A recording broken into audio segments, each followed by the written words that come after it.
England. Just the name conjures up images, doesn't it? We think of castles and kings, of Shakespeare and Shakespearean actors, of rolling green hills, and perhaps even cups of tea. But England is more than just pretty pictures.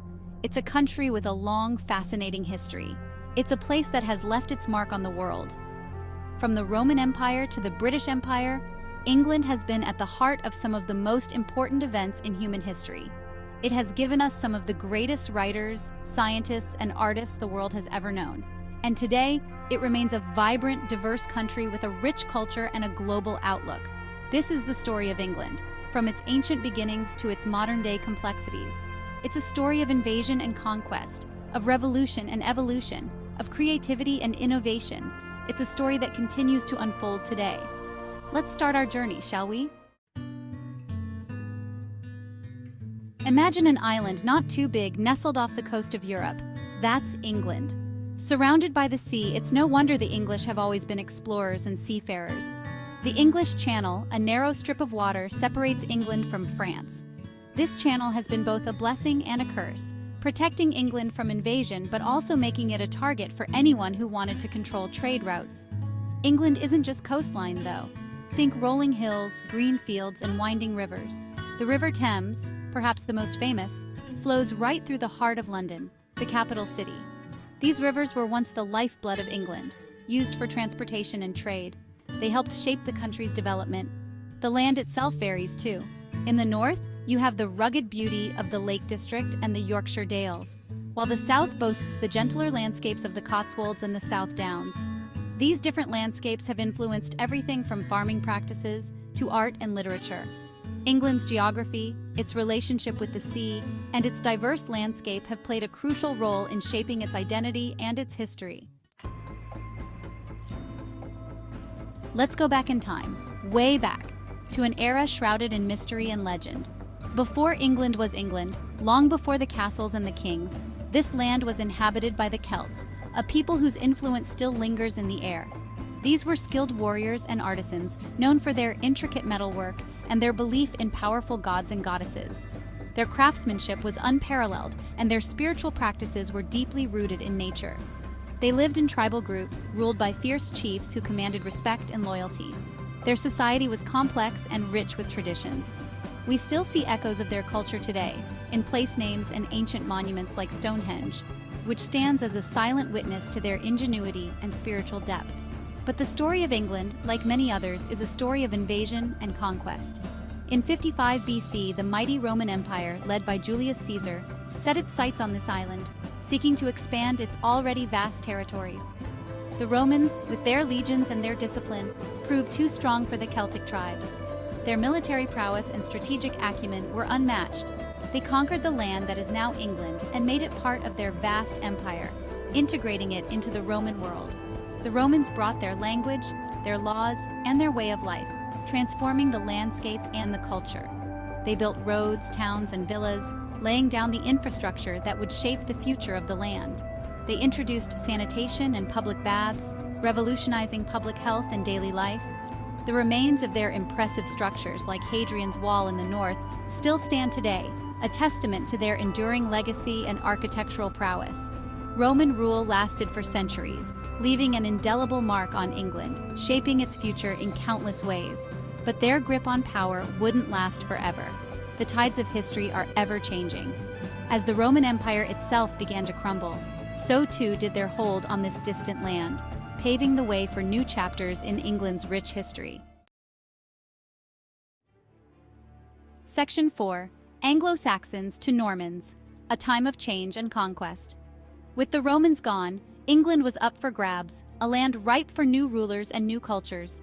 Waves of new arrivals, Germanic tribes known as the Angles, Saxons, and Jutes, crossed the sea and made England their home, bringing with them their own customs and traditions. These Anglo-Saxons, as they became known, were farmers and warriors, skilled in both agriculture and combat. They lived in small villages, ruled by local kings, each with their own territories and influence. They spoke a language that would eventually evolve into English, the language we speak today, rich with history and change. The Anglo-Saxons weren't the only ones with their eyes on England. Other groups saw opportunity as well. the Vikings, fierce warriors from Scandinavia, began to raid and plunder the English coast, seeking wealth and land.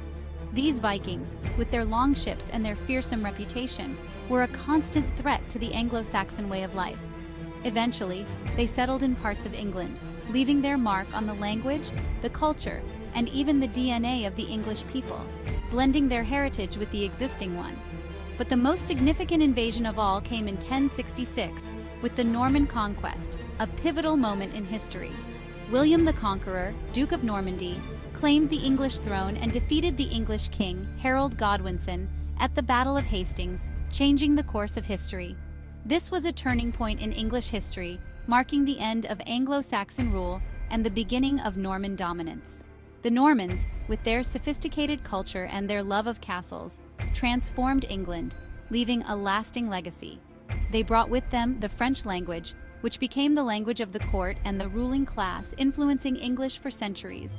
They built magnificent castles like the Tower of London, which still stand today as symbols of their power and architectural prowess. Section 5. Medieval England, Kings, Castles, and the Black Death. The Middle Ages in England were a time of great change and upheaval.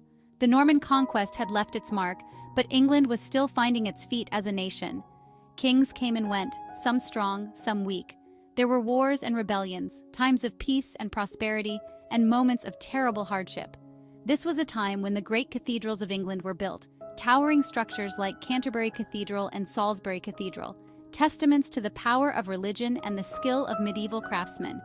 It was a time when the English language began to take shape, evolving from its Anglo-Saxon and Norman French roots. But the Middle Ages were also a time of great suffering. The Black Death, a devastating plague, swept across Europe in the 14th century, killing millions. England was not spared.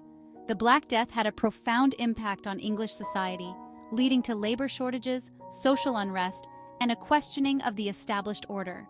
Through it all, England endured. It emerged from the Middle Ages as a more unified nation, with a stronger sense of identity and a growing role on the European stage.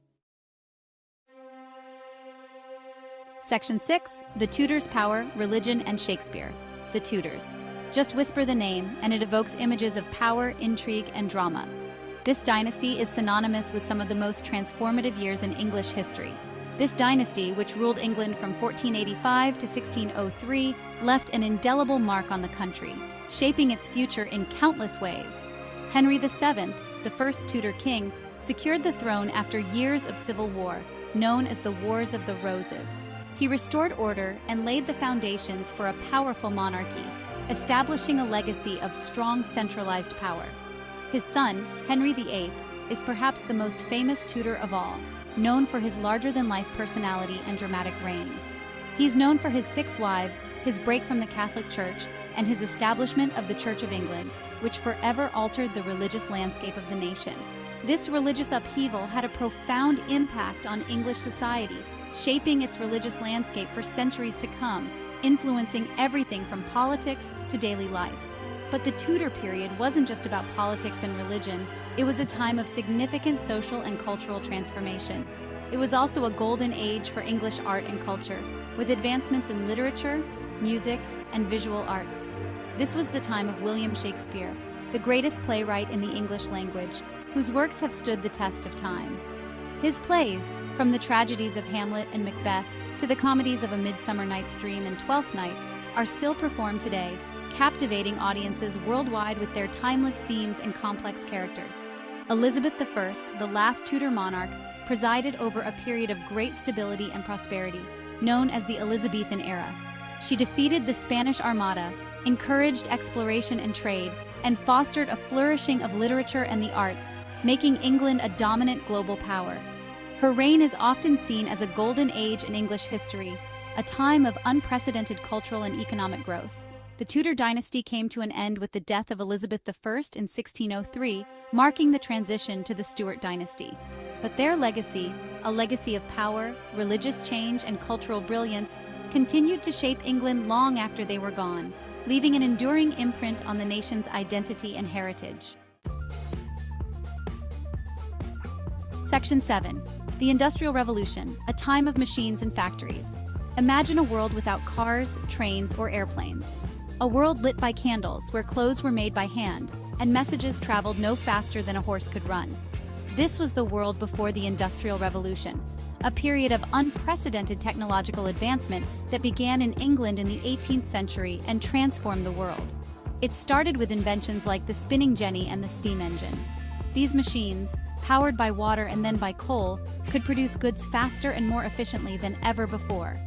Factories sprang up, particularly in cities like Manchester, Birmingham, and Liverpool, drawing people from the countryside in search of work. The Industrial Revolution brought about enormous changes. Cities grew at an astonishing rate, often becoming overcrowded and polluted.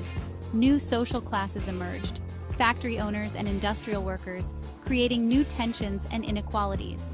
But the Industrial Revolution also brought progress. It led to new technologies, new industries, and a higher standard of living for many. It paved the way for the modern world we live in today.